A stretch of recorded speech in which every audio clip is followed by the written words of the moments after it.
You mentioned earlier on that you found yourself being a people pleaser. What did you do to kind of get yourself out of that? So here I am, 28, 29, both parents gone. And there is nothing like a tragic situation to make you realize who your friends are. People pleasing shouldn't be a part of a relationship that you have, because it didn't pay off for me when shit hit the fan.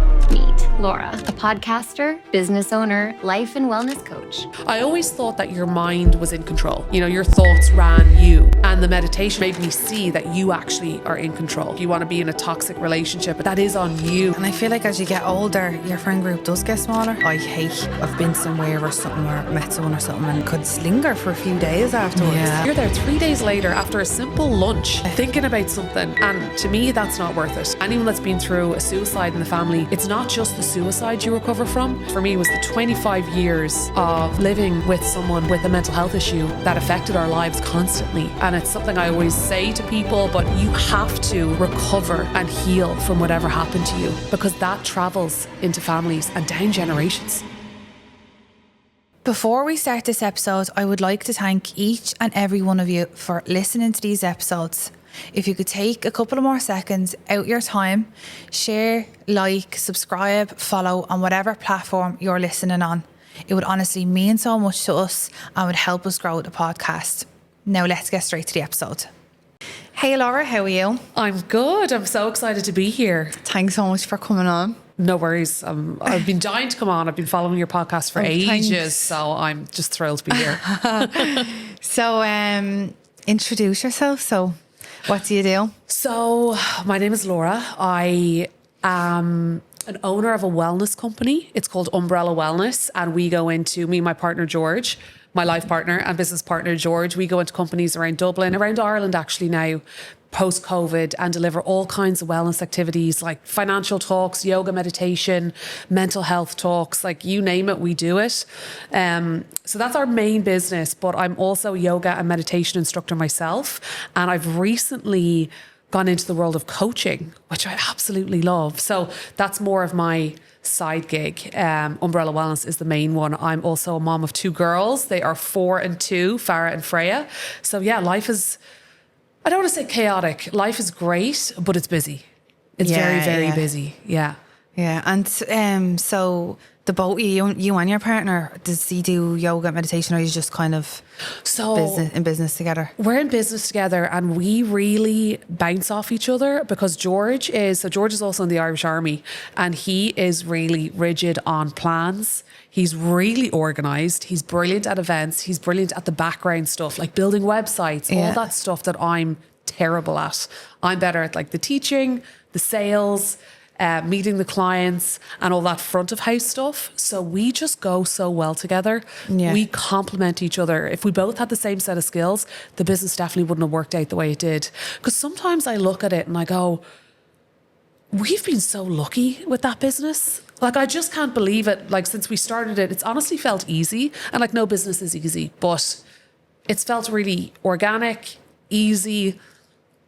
But I couldn't have done it without George. And George couldn't do it without me. The 2 of us together, it's a bit of magic. So we always call Umbrella Wellness like our child. That's our like firstborn, because we just loved it so much. Yeah. And it has really just made our lives, you know, it's really just been a brilliant part of our lives. Yeah, and having a business is definitely like having a child. I was literally only thinking that the other day. It's mad, isn't it? It's mad having a business. Like the ups and downs, because I've worked in corporate, the ups and downs of having a business is like no other. Like, you have really amazing years, amazing months, and then you have total crashes where you're like, what am I doing? Why am I doing this? Yeah. Is there any longevity in this? But I think when you believe in it, you'll always be fine. And sometimes it's probably negative thinking as well. It is. It's your mindset. Yeah. Sometimes you might have a little hiccup or a little bump in the road, and then you start questioning everything. You question everything, but I think if you love what you do, because I had those hiccups in corporate, and when I had those moments, I'd be like, I wanted to leave. I didn't see the point in it. But when we've had the hiccups in Umbrella Wellness, there's never been a question. I was like, no, I'm sticking this out because I love it. It's fulfilling. So yeah, there's a kind of a difference in the two. Yeah, and when you've worked so hard on something for so long, it's like not giving up now. Yeah, I'm not, exactly. Yeah. You're like, I can't give up. I have to see it through, and I want to see it through. And you just have to learn to adapt, I think, with the business. You know, things change so quickly. And things changed for us so quickly. We were on site, then we were online with COVID. Now we've got a hybrid approach, and you just have to change quickly. And I think if you can do that and adapt, then you'll be just fine. Yeah, exactly. Like the world is always changing, so you have to adapt. It's crazy how quick it changes. Yeah, people are saying now it's the same thing with AI. If you're not going to get on that, yeah, you're going to be left behind. So everyone needs to, there's so much stuff coming out now. Only yesterday or the day before I noticed my Gmail has AI on it now. I noticed that as well. And I was like, this is great now. Maybe you can write my emails. Yeah. But with your business then, so what made you start the business? How did you get into that? So this is actually a very long story. I'm going to give you the real version. You can go into the detail. Yeah. So I suppose I'm just going to bring you back a bit, because had everything not happened the way it was supposed to happen, the way it happened, I wouldn't be doing what I'm doing today. I would probably still be in corporate, and I can honestly say that. So I'm here by, I suppose, circumstance. I like to bring people back in this, because when we talk about mental health, sometimes it can be kind of a hard conversation, and especially when you're talking about a person or a parent. So to bring you back, I grew up in a lovely area, nice family, went to a nice school. Everything on the outside seemed amazing. But, you know, my dad suffered from mental health issues his whole life. He was bipolar and schizophrenic. So for anyone that doesn't know what bipolar disorder is, it's when you get really high highs, and they compare those highs to like cocaine fueled highs, and then really low lows. And in the lows, you're quite suicidal. And the medication to treat it it's not there yet, I don't believe. I mean, it just numbs the person out. So a lot of people that are on or have bipolar disorder tend to not take the medication, because they'd rather feel something than feel absolutely nothing. That numb feeling. And that's something that my dad struggled with, is being on his medication. And schizophrenia is when you kind of break from reality. So that's a short definition of what schizophrenia is. But so my childhood, I will say, was confusing. As a child, and I've got 2 kids now myself. And sorry, would you have noticed this with your dad while growing up, even when you were younger? Like these It was things? more of a feeling. Like in the house, I often didn't feel safe with my dad there. And not that he was not physical with us or anything like that, but his behavior from my kid's point of view was just off. Like the medication, and if you throw a few drinks into that, the behavior was just weird. I couldn't even give you an example, but an example would be, you know, he would leave all the doors open in the house and the windows open. And my mom would be away, and I was like 6 or 7, and I was like, what's going on? Why are you doing this? Or he'd be standing out in the garden staring into the sky, things like that. Like there was tons of that. And as a child, that's scary. You want your parent to be strong and there and able to take care of you. Yeah. You know? So that was what it was like growing up with my dad. And I can remember a real pivotal moment. And I remember so clearly, I was driving home with my mom from her auntie's house one night, and she told me we were going over the Samuel Beckett Bridge, and she went, me and your dad are going to get a divorce. Now, it must have been about 12. And I remember feeling relief. I was like, woohoo, I'm so happy about this. Like, this is going to be great. It's just going to be me, my mom and my brother. It's going to be a much nicer environment, because my mom is a very stable parent. And like, I know now, after having loads of therapy, that's not a normal feeling to have about a divorce, because a lot of my friends went through it afterwards. You know, we were in school, they were going through divorces, and they were so upset. And I was like, why are you upset? Like, get over it. But like, obviously I was struggling to come to terms with the fact that our childhood had been different. The father figure had been different, not your usual father figure. And it was only when I got out into the world and saw my friends and their dads, I was like, oh, okay, something wasn't really right with how we were raised. Like, my mom did everything. And there was that pivotal moment where the divorce happened. They went their separate ways. But like the effects of growing up like that, it sticks with you for a while. Like I went into the world as a teenager in my early 20s I always had this feeling that something bad was going to happen. Because I think when I was a kid and I was with my dad, I always felt like something bad was going to happen. He was very unstable. Like I can remember as a kid as well, we would visit him in hospital, and a mental hospital, not like Vincent's. He would be in these hospitals, and I can remember them, and they were lovely places, but I suppose maybe they're not the place for a child. But there was just that feeling of instability as I went into the world. Insecurity. I didn't feel so secure in myself. I didn't really feel very confident with myself. But the main one I went into my teens with was anxiety. Raging anxiety when I was in my teens and early 20s. And that was something I really, really battled with in my early 20s. I didn't know why I was anxious. I didn't even know at the time that it was anxiety that I was feeling, you know. I really lived in this anxious place the whole time. You're already so used to it. It was just day-to-day life. Yeah. And you know what? My mom was really anxious.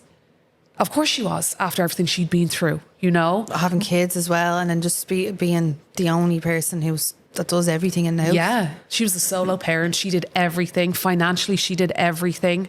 My dad was terrible with money. That was down to his illness. But she had the weight of the world on her shoulders. So she was very anxious as well. So we were all freaking anxious going around the place. And that manifested in loads of ways in my 20s. Like a lot of the time I would drink sometimes to make myself feel better. And that did help. It never got to the point of addiction. I always did quite well in work and I was quite driven, but it was definitely questionable at times. I was self-medicating when I look back. And yeah, I just made decisions. Like I was such a people pleaser as well growing up, such a people pleaser, because I was always striving for my parents' attention and they couldn't give it to me. My mom was very, very busy and distracted. My dad he was sick, he was unwell. So I went into the world like a people pleaser as well, anxious, trying to do everything for everyone, trying to impress everyone. And it eventually comes to a head, you know? And it did come to a head one day, from now to a decade ago, my dad took his own life. And that was really the day for me that everything changed. Worst day of my life. My whole world changed that day. And it just made me realize a lot of things specifically around mental health. And that was the day that I decided I was going to change my life as well. So the worst day of my life on one hand, but when I look at my life now, I kind of go, well, where would I be if that hadn't have happened? So it's a weird one. It's a weird one to kind of absorb. Yeah, it probably made you realise that, like, is this going to happen to me if I don't sort my own head out? 1,000,000%. Yeah. 1,000,000%. I was like, because I always thought he'd be okay. Now, I always had this feeling, don't get me wrong, I thought it could happen. It had crossed my mind before. He was so unwell at times. I was like, it could go this direction, but you never think it will. Yeah. You know, you never think someone's going to take their own life. You just don't. I don't know what it is, because some people will go, are you not surprised? Or X, Y, and Z. And I'm like, well, I was. It was devastating and it was so surprising. And I've nothing but compassion for my dad and what he went through, because my dad has his own story and he brought his past trauma into his life with his kids. And it's something I always preach or say to people, but you have to recover and heal from whatever happened to you, because that travels into families and down generations, generation after generation after generation. Had I not healed, I could be doing the same things with my kids that my dad was doing, you know? Yeah, I do always say that to my partner. I'm like, because we would have went through a lot growing up. And I keep saying that to him. I'm like, I wouldn't want to pass that on to, like, my kids. Yeah. Because it's easy to do as well, because that's what you know, and it is what you know. And I just, after that was when all the healing started. And that was a beautiful journey, you know? Yeah, and like obviously at the time you were like, did you know where to go or how to get help? Or I feel like a lot of people might know they're struggling, or they might feel like they're depressed and stuff like that, but then they don't know what way to go about or how to help themselves. Like I'd know a few people and they'll go off and I don't know, like I feel like they'll know like the simple things of going to the gym and then that's it, and that'll make them feel a little bit better. Or I'll buy something and that'll, like a shop retail therapy, you'll hear about that a lot. Yeah. But like I don't feel like they realise all the other things that are actually probably more important that you need to look at. Absolutely. Like there was no amount of gym that was going to help me after a situation like that, a real trauma. Yeah. And look, there was no amount of gym that was going to help me heal from my childhood. And I love the gym, don't get me wrong. Love exercise, love the gym. But I think after my dad, I had this realization that not everything ends with a happy ending. I don't know where I'd gotten that from. Maybe Disney, maybe something like that. But I was like, everything's going to work out fine. And, you know, sometimes it doesn't. And not everyone lives till they're 80 in a happy home, you know, with their part. Like it doesn't work out like that for everyone. And I realized I'm going to have to make some changes here with my own mental health, because I was struggling. I was a bit burnt out in work. I was extremely anxious at the time and unbearable anxiety. You know, I was struggling to sleep every night. I had racing thoughts and largely negative ones as well. So he passed away and I quit my job that day. That day. That same day. Yeah, my manager went, we'll put you on a sabbatical. And I went, no, I'm done. I'm absolutely done. Things were really clear that day. Stuff became clear really quickly. And I think anyone that's been through like a situation or like a trauma that is really sudden, it really propels you into the present moment so quickly. And that's when I started to go to therapy. I found a therapist that I loved. And of course I was doing the gym and stuff like that as well. And I just started reading more. And yeah, like it was a long healing journey. I think I was 9 months after my dad, where I'd been reading a lot of books. I always read as a kid, but I'd lost the love for it just through busyness and stuff like that. And I was reading all these books and I was saying, you know, yoga and breath work and meditation are the key to happiness and salvation and awakening. And I was like, oh, I want to feel like that. And I was starting to feel good from the therapy, just simply from talking. I'd never done that before. I'd never really been honest with myself about everything that had happened. And anyone that's been through a suicide in the family, it's not just the suicide you recover from. It's, for me, it was the 25 years of living with someone with a mental health issue that affected our lives constantly, that I was recovering from as well. I didn't understand what was wrong with my dad. And it was only when he passed away that I really started to try and get my head around it. And that was very cathartic and healing in itself. But so after about, I wasn't working, and that my mom wasn't happy with that. I wasn't working. So she was like, you got to go back to work. And I was like, right, I'm going to do this yoga course in India before I go back to work. I just want to give it a bash. I've read so much about it. What made you go to India and pick India? I think it was because I tried a couple of classes in Dublin and I just wasn't feeling it. I wasn't getting the effects that I thought I should be getting. So I just said, you know what? F it. I'm going to hop on the plane, go to India. Never been. What a culture shock. It's an amazing place. It's a magical place. But got on the plane, went to India, spent 6 weeks there, no drinking, no smoking. I used to smoke back in my 20s. No drinking, no smoking. Yoga every day. But you know what else we were doing every day? We were meditating before bed every night. And in India was the first time I started to sleep well, which was mad. I was falling asleep at night, no problem. My thoughts used to keep me up at night a lot. And I don't know, after 6 weeks, I came home and I had never felt so mentally well after those 6 weeks in India. And bear in mind now, my dad had just taken his own life. Like, I was getting on that plane in a bad place. And I got off the plane better than I'd ever felt. Not just in the last year, ever. I'd never felt so calm, so in control of my thoughts. My nervous system had completely calmed down. And I got off that plane, got home. There was a push to go back to work. And I said, I'm was too scared to go back to work because I didn't want to get back into the stress. And that is when I said, I'm staying in this industry and I'm going to start teaching yoga. I did a PT course and things like that as well. But I wanted to stay in this kind of healing space for myself. Yeah. And see if I could try and make a bit of money out of it and some sort of life for myself. Because I just thought, I don't want to sacrifice my mental health anymore. And my mental health at that time was my number one value. Yeah. It was top, and it was top for years. I was like, nothing is more important than my mental health. And because I'd prioritized it and I'd felt so good and that great feeling I had, I didn't want that to go away. So it was an amazing experience. Amazing. I've actually encouraged loads of friends to do it. I was like, you gotta go to India.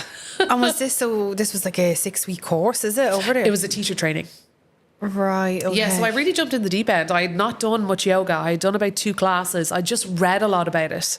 And yeah, do you know what? There was another thing over there? Like, we didn't have our phones. I was going to say. There was no phone. So for the whole 6 weeks, you didn't have any. Well, you could check in now and again, but they would like turn the Wi-Fi off in the building all the time. And it just wasn't a thing to have your phone. And I allowed myself that space. It was amazing.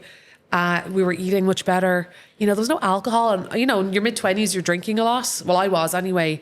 And that was gone out of my life. And it was just the nicest.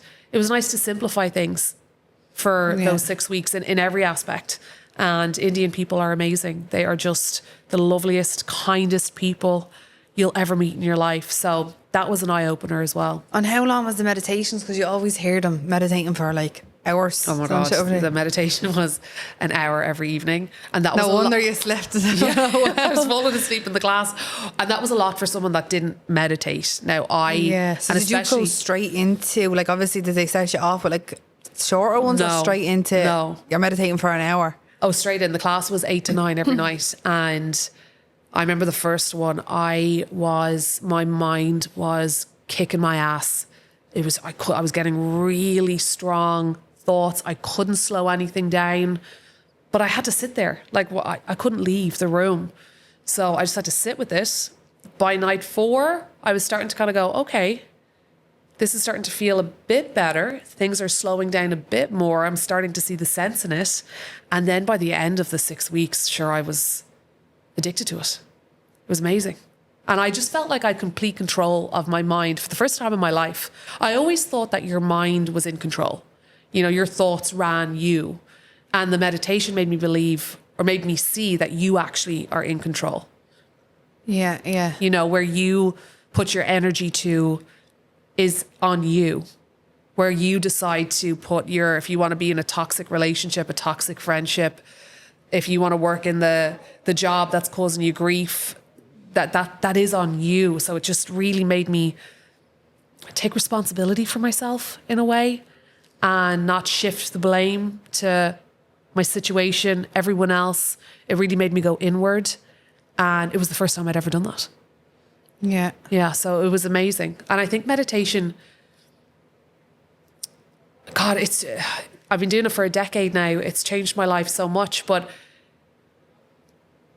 it makes you realize a big myth about meditation is it clears the mind of thought. I say this to people that do courses with me. I was like, this is not going to clear your mind of all thoughts. It's going to make you realize the quality of your own thoughts. So it's like a flashlight on your mind and your thoughts. So you're aware now of how you think, why you think that way, and you can start to break things down a little bit and think in better ways. Yeah, and you can notice what makes you feel anxious or not. Exactly. Exactly. Like I've been kind of inconsistent with meditation. I'm trying to meditate more now. I was only saying to you earlier on, I got an app called Gaia, but it's an app with Joe Dispenza. Yeah. Love Joe. And he's so I'm trying to, like, because I've only learned from reading his book and watching other things, like the benefits of it and what it can do. Yeah.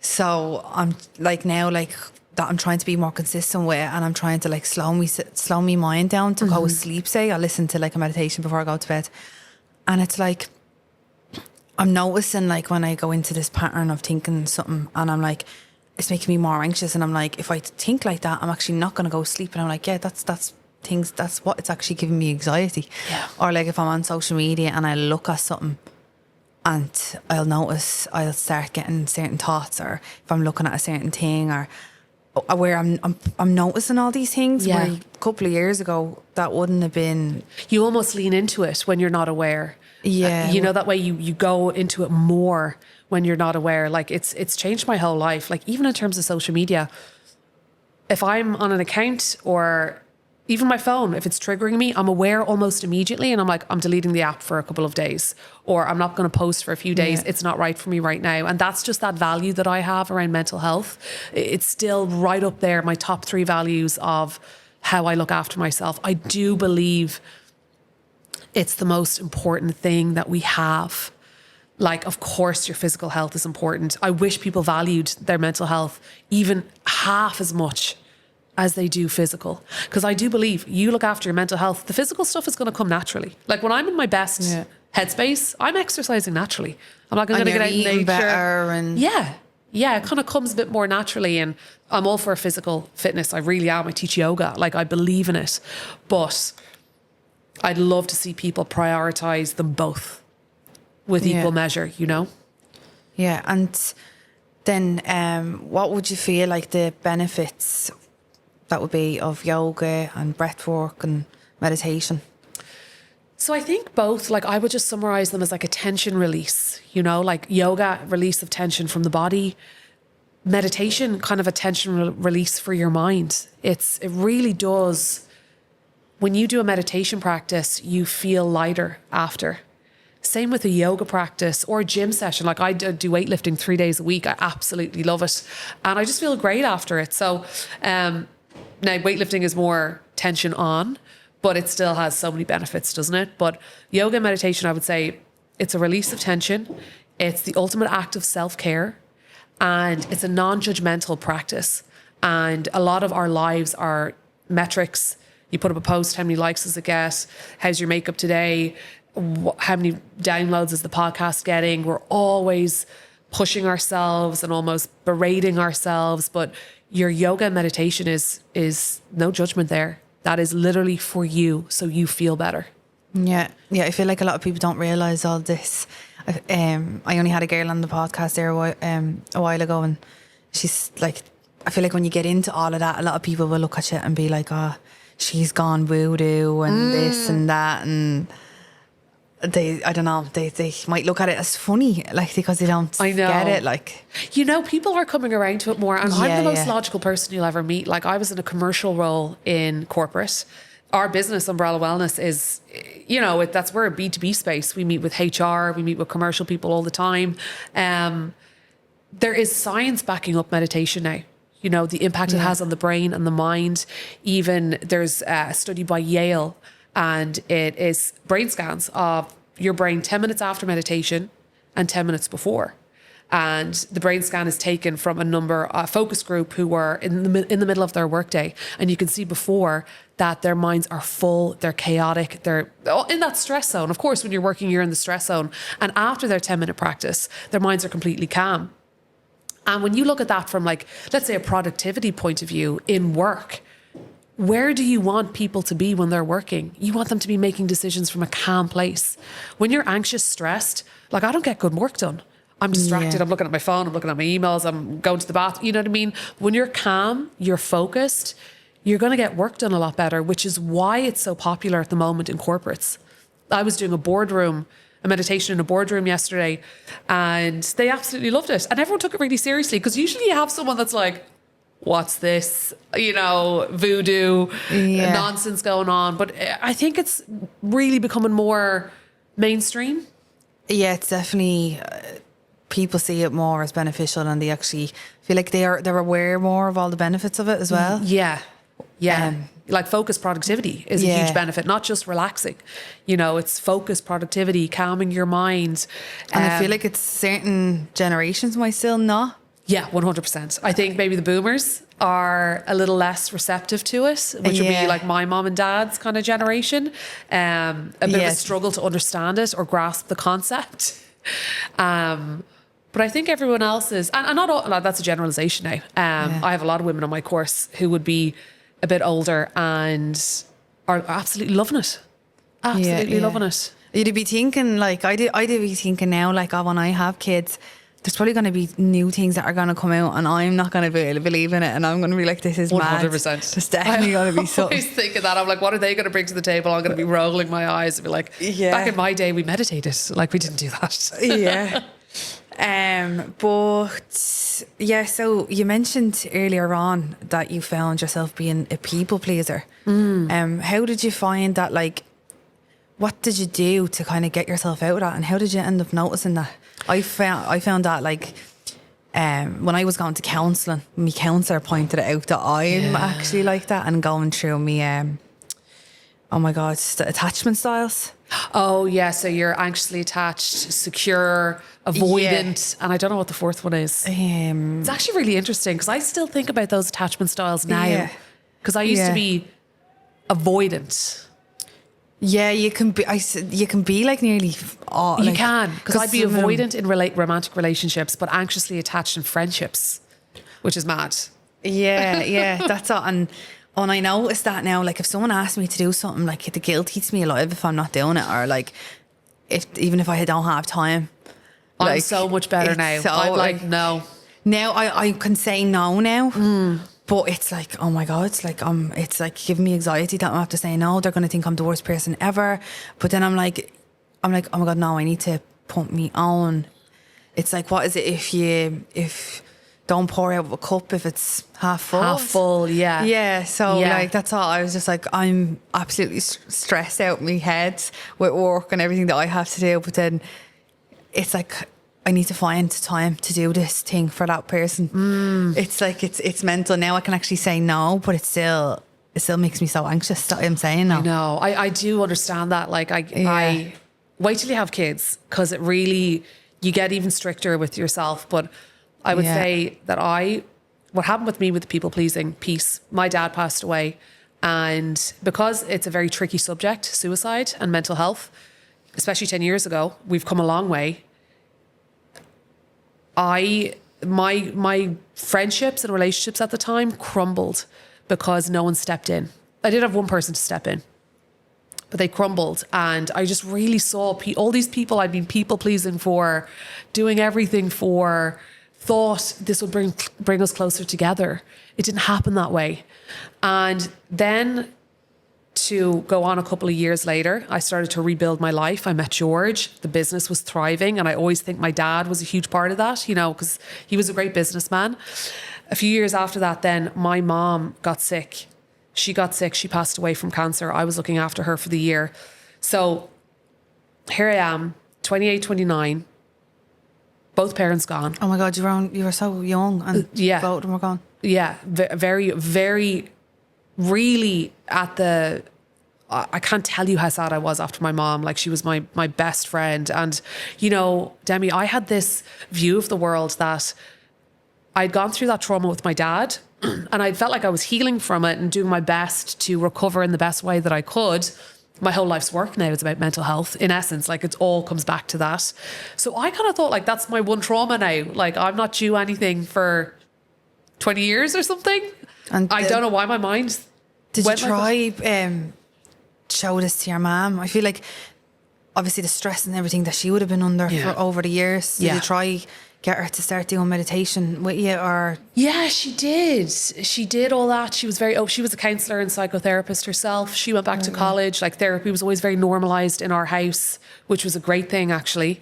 And because sometimes people go to therapy, or I say therapy to them, and they just look at me like I've told them to jump off a bridge. They're so like, oh, I don't need therapy. But in our house, it was very normalised. And that's something I'll do for my kids as well, because I love therapy. I think it's just the greatest thing ever. But then my mom passed away, and there is nothing like a death, a grief, a tragic situation to make you realise who your friends are, who your people are, who your crew are, and people pleasing shouldn't be a part of a relationship that you have, because it didn't pay off for me when shit hit the fan. I was very much alone. Not by everyone now. I have a great group of friends now. There's 4 of us, and I think quality over quantity, and they're brilliant, and we've been with each other through thick and thin. And there's no people pleasing in our group, but that was how my people pleasing tendencies kind of started to stop, and I'm still working on it. But having the kids really taught me how to work on it a bit more, because I always want to, because of everything that happened when I was growing up, I want them to have a really secure home life. Like, I barely drink. Tonight we're doing movie night. Like, the thing I'm most proud of is how they're being raised, and I want their childhood just to be magical and beautiful. So if anything affects my mood, like if I go out for lunch with a group and I come back not feeling great from that lunch, or I'm paranoid about things people said, or I'm anxious after it, I literally, at this point in my life, I'm like, I won't be doing that again. Because now I'm coming home to my kids and I'm anxious. I'm not present with them. I might be moody with them. So that can easily be put to the side. I don't need to see these people anymore. Yeah. So that has made me even stricter. So since Farah was born 4 years ago, I have moved a lot of relationships to the side that had not been serving me anyway. But the birth of my daughter really made me stricter again. Yeah, and I feel like as you get older, your friend group does get smaller.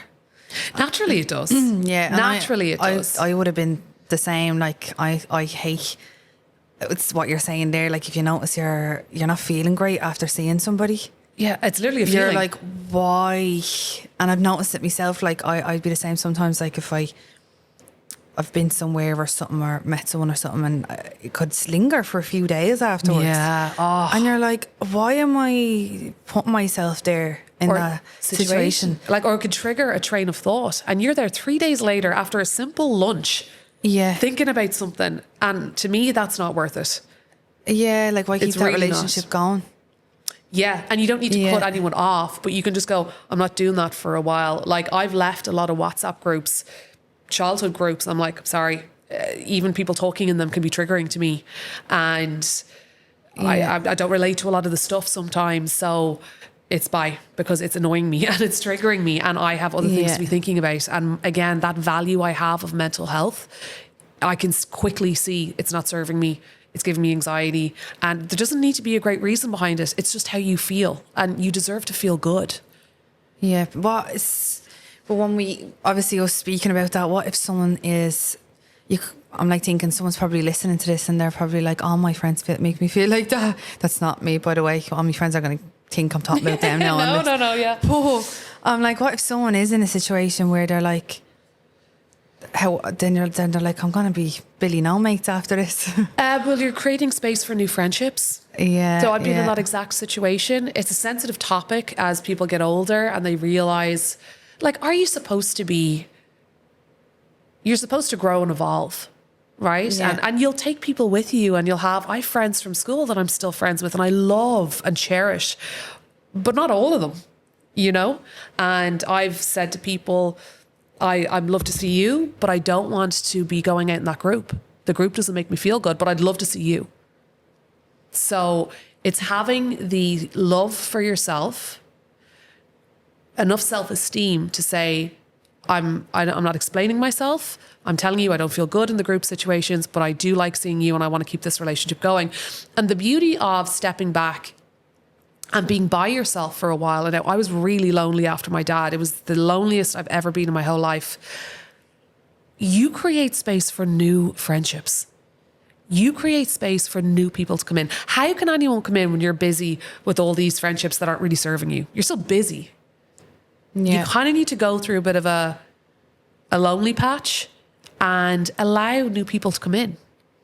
Like the friends I made after my dad, those 4 friends, we are still best friends to this day. We go on holidays together and everything. And I know I'll be friends with them till the bitter end.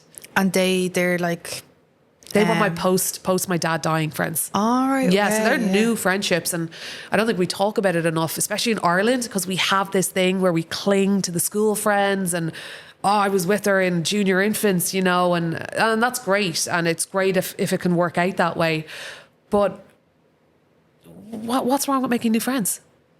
And having new relationships that serve you a little bit better in the point of life that you're in. You know? Yeah, like exactly, yeah. Everyone's going through different things in life and are on different journeys, and you gotta allow space for the new. And it's not to get rid of the old. I'm definitely not saying that, but it's to go, you know, I want to feel a certain way when I go out. Like when I go out for a night out with my friends, I want to have fun, and that's pretty much it. And I want to wake up the next day and be like, that was great crack, and no nonsense or bullshit behind it. And that's what I have now. But I didn't always have that. I had to you have to make changes sometimes. Yeah, exactly. Yeah, I am. And I'd say I feel like this at the same. It's a big one for older people. Yeah. For older people trying to make friends, like how, like where can they go? Like say if someone is divorced, or like did you say you have clients as well that have said this to you? Yeah. So it's funny you're speaking there, and I'm just thinking of a couple of them actually who are, you know, we're making out that. Yeah, I go out with my friends and I don't really feel that good. I feel a bit anxious after it, or I feel my self-esteem isn't good after meeting up with people. And I'm like, well, a friendship, a group should not do that. They should build up your self-esteem. You should feel good. You should be laughing. They're friends. You're supposed to have fun with friends. And the thought of maybe stepping aside and maybe trying something different, going to do a course. Like I met my new friend group through, I tried like a Zumba class and I met one of the guys there who I'm still friends with 10 years later. He's part of this foursome group. So you have to put yourself out there. But I think the putting yourself out there isn't as hard for people as the letting go of what you thought you had with old friendships. Yeah, yeah. You know, you kind of think you're gonna go for life with them, and that's a nice thought, but I think groups can turn toxic quite quickly. And again, if you prioritize your mental health, you deserve to feel good. Your relationships should uplift you. And if you're listening to this and thinking my relationships don't uplift me, then you need to be looking at what you're going to do about that, because you are who you surround yourself with. And if you're not surrounding yourself with people that make you feel better and they're chipping away at your self-esteem, not that they're doing it purposefully. People never really do things purposefully, do they? Like they do things unconsciously. But still doesn't matter. If it's making you feel bad, you need to step away from that and need to really look at how you want your life to look in 10 years' time. Like, and I did that with my dad. I was 26 and I was like, I remember thinking, in 5-10 years, I'm going to have a group of friends. We're going to be solid. And these are going to be different people to who I used to hang out with. I want to feel good. I want them to uplift me. I want them to be proud of me. I don't want to feel like people are jealous of me in a group. Yeah. Because jealousy is huge in friendship groups. And that's what I have. And yeah, we've known each other a decade. And God, I can't say enough good things about them. They're amazing. And we've all been through thick and thin together. It's not that they've gone through some terrible times in the last 10 years. But we're able to be there for each other and hold each other in that space, and it still be a beautiful thing. When we meet up, we always have fun. So there's better relationships out there for you. Yeah, and I feel like especially with like older people, they don't think that that other people wouldn't be in the same situation. So they're all in the same situation. Yeah, you know, like anyone that I talk to is like, there's always something around. If it's not their partner, it's feeling like they have no friends or no friends they can really confide in or rely on. And there is people out there that you can, but you need to put yourself out there. Yeah, 100%. And how do you feel like you're balancing then being a parent and work life while having kids and two as well? It's such a good question. I don't know if I am. You know, I don't know if you ever do when you've got small kids. My kids are 4 and 2 and they're great crack. Like they are so fun. But motherhood, it just is the best thing that ever happened to me and the hardest thing that ever happened to me, because I had my 2 kids very close together. For any parents listening, I had 2 kids very close together, 18 months apart.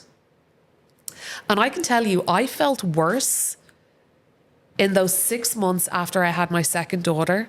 Nothing to do with her. It was the hormones. I was definitely postpartum a little bit. Way more than I realised. And I remember sitting on the couch, bawling 2 weeks in a row, bawling every day, crying, going, why am I crying? I've got my 2 kids. I have been through some hard shit in my life. this shouldn't be it. Like, this should be the happiest time of my life. But it was all hormonal, definitely postpartum stuff going on. And yeah, I had to go to the GP and the GP helped me. And now we're in a great place. We're way past that. But yeah, it's okay as a mom not to feel okay. It's okay. It is chaos. But I do love being a mom. It's been one of the best chapters of my life for sure. But it's mad. And do you find it hard being like present with them, or like, you know, that you're not constantly working? Or I have my moments. Like last year for my own podcast, I was trying to get that off the ground. So I felt like I was constantly on my phone, and I've taken my foot off the gas a bit in 2025 because I feel like I did a lot of work in 2024. I have strict boundaries. Like my kids are in creche, so I get the mornings with them, and it's always a beautiful time. Well, within reason. And then I get the evening. So when they're home at 4:30 or 5, my phone goes off, and that's our time together.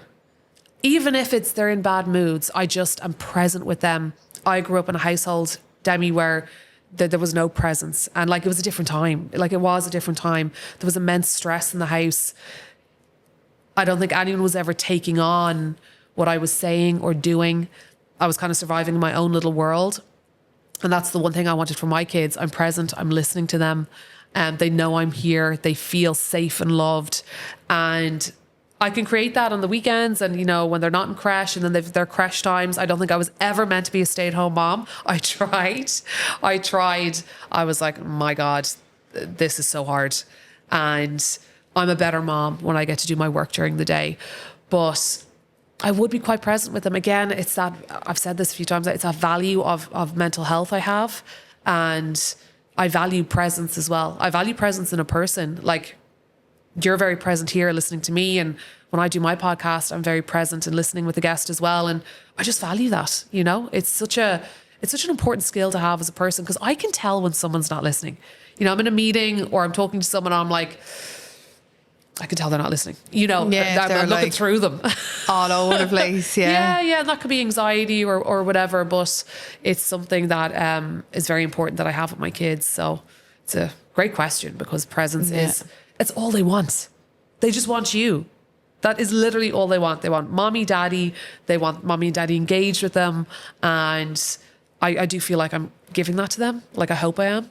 Yeah, and so you mentioned your podcast. What's the name of the podcast for anyone that's listening? It's the Are You Well podcast. I just started it last June, and your setup puts me to shame. This is so nice, but thanks. I do it. We have a little kind of showmra in our garden at home, so I do it out of the showmra, and yeah, it's great. You know, it's lovely. It's therapeutic. I don't know about you, but I've just learned so much from other people, and it's. I love doing it. I'm like, I wish it actually takes more time than you think. Oh my, it takes up like all my time. Yeah, I was just thinking, I speak for Ireland. I don't mind doing this, but it's like looking for good guests and then preparing your questions, there's actually a lot that goes into it behind. There's so much that goes into it. Than you actually think. I feel like it's like my part-time job. Oh yeah, from my full-time job. So it's we all have where the money comes in, you know, the full-time jobs and stuff. But I just love it though, you know. I have learned so much. I can't believe how much. I don't think I've ever learned as much, not even in college, in such a short space of time, about a number of different topics. Yeah. Like we were talking before, like about coercive control, about I've learned about bullying a bit more. I understand it a bit more. Abuse, soul coaching, I understand a bit more. Psychic media, just so many topics. Even eating disorders. I had a girl on, we were chatting about that. So mental health, my mind's expanding. Men's mental health, you know, is a different thing to women's mental health. So it's just been such a great learning experience. Yeah, I feel like that would have been one of the reasons why I decided to start one, because I would have been listening to these type of podcasts. Yeah. And I feel like I'm, my brain needs to constantly be switched on trying to learn. Yeah, me too. I love it. I even struggle to listen to music in the car sometimes. I'm like, I want to listen to... Yeah, I feel like I'm wasting my day. Yeah, I'm like, and it's so bad. It's like, why am I feeling guilty for listening to a bit of music? I know, we Which could is be probably nicer to another ourselves, bad don't of we? a mental health thing. Yeah, just being a bit kinder to yourself and allowing yourself the break. Yeah, where I feel like it makes me feel good. It's like I'm being more productive. Wow. Yeah, no, it Because does. it's like in the car, especially if you're spending a good few hours in the car. Yeah, because you feel like you've absorbed something. Yeah, instead of sat there in traffic. Yeah. But yeah, thanks so much for coming on. Oh, thank you for having me. That was so It was nice. lovely to speak to you. You too. And yeah, best of luck with it. It's amazing.